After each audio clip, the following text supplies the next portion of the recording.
ವಿಜಯನಗರ ಜಿಲ್ಲೆ ಹರಪನಹಳ್ಳಿ ತಾಲೂಕಿನ ಕಂಚಿಕೆರೆ ಗ್ರಾಮ ಪಂಚಾಯಿತಿಯಲ್ಲಿ ಅಧ್ಯಕ್ಷ ಸ್ಥಾನಕ್ಕೆ ಶಾಂತಾದೇವಿ ಚಿನ್ನಪ್ಪ ರಾಜೀನಾಮೆ ಸಲ್ಲಿಸಿದ್ದರಿಂದ ತೆರವಾದ ಸ್ಥಾನಕ್ಕೆ 24 ಸದಸ್ಯರಿರುವ ಕಂಚಿಕೆರೆ ಗ್ರಾಮ ಪಂಚಾಯಿತಿಯಲ್ಲಿ ದಿನಾಂಕ 7/12/2024 ಶನಿವಾರದಂದು ನಡೆದ ಚುನಾವಣೆಯಲ್ಲಿ ಅಧ್ಯಕ್ಷ ಸ್ಥಾನಕ್ಕೆ ನೀಲಮ್ಮ ಮಂಜುನಾಥ್ ಒಬ್ಬರೇ ನಾಮಪತ್ರ ಸಲ್ಲಿಸಿದ್ದರಿಂದ ಅವಿರೋಧವಾಗಿ ಆಯ್ಕೆ ಮಾಡಲಾಯಿತೆಂದು ಚುನಾವಣಾಧಿಕಾರಿ ತಹಶೀಲ್ದಾರ್ ಗಿರೀಶ್ ಬಾಬು ಘೋಷಣೆ ಮಾಡಿದರು. ಈ ಸಂದರ್ಭದಲ್ಲಿ ಗ್ರಾಮ ಪಂಚಾಯಿತಿ ಉಪಾಧ್ಯಕ್ಷರಾದ ತನುಜಾ ನಾಗರಾಜ್, ಪಿಎಲ್ಡಿ ಬ್ಯಾಂಕ್ ಅಧ್ಯಕ್ಷರಾದ ಶಾಂತಕುಮಾರ ರೆಡ್ಡಿ, ಮುಖಂಡರಾದ ಸದ್ಯೋ ಜಾತಪ್ಪ, ಸುನೀಲ್ ಕುಮಾರ್ ಬಿದ್ರಿ, ಈಡಿಗರ ವೆಂಕಟೇಶ್, ಎನ್ಎಂ ಬಸಯ್ಯ,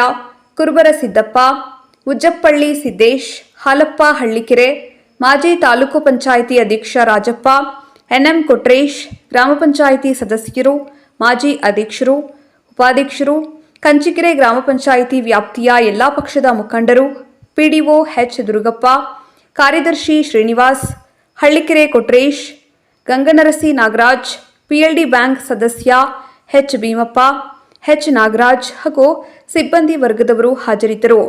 ವರದಿ Mahesh Arsikere, KS news 24x7.